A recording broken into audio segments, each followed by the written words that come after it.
துறையிலிருந்து வந்தனா சிறையிலிருந்து வந்தனா கட்சி ஆரம்பிக்க நான் வந்த உடனே முதலமைச்சர் சொல்லலை. ஐயா சீமான் அவர்களே, நீங்க வேறு எந்த துறையிலையுமே இல்லாம முழுக்க முழுக்க அரசியல் மட்டுமே செஞ்சு எங்க தலைவர் மீது இந்த விமர்சனத்தை வச்சீங்கன்னா அதுல ஒரு நியாயம் இருக்கு. என்னமோ ஒரு சினிமா துறைனா என்னன்னே தெரியாத மாதிரி இங்க வந்து பேசிக்கிட்டு இருக்காரு. 2010 அரசியல் கட்சி தொடங்குனீங்க.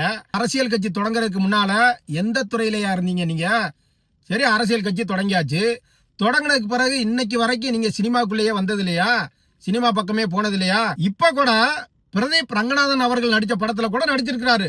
உங்களை போல எங்க தலைவர் சினிமாவில் தோற்று போயெல்லாம் அரசியலுக்கு வர கிடையாது. தமிழ் சினிமாவில் அதிக சம்பளம் வாங்கக்கூடியது யாருன்னா அது எங்க தலைவர் தான். கிட்டத்தட்ட 200 கோடிக்கு மேல சம்பளம் வாங்குற அவரு அதையே உதறி தள்ளிட்டு இந்த மக்களுக்கு ஏதாவது நல்லது செய்யணும், இந்த சினிமா துறையவே விட்டுட்டு வர்றேன்னு சொல்ற எங்க தலைவரை பார்த்து சினிமாவிலும் அரசியலிலும் கால் வைத்துக் கொண்டிருக்கும் சீமானவர்கள் எல்லாம் எங்கள் தலைவரை விமர்சிப்பதற்கு தகுதியே கிடையாது.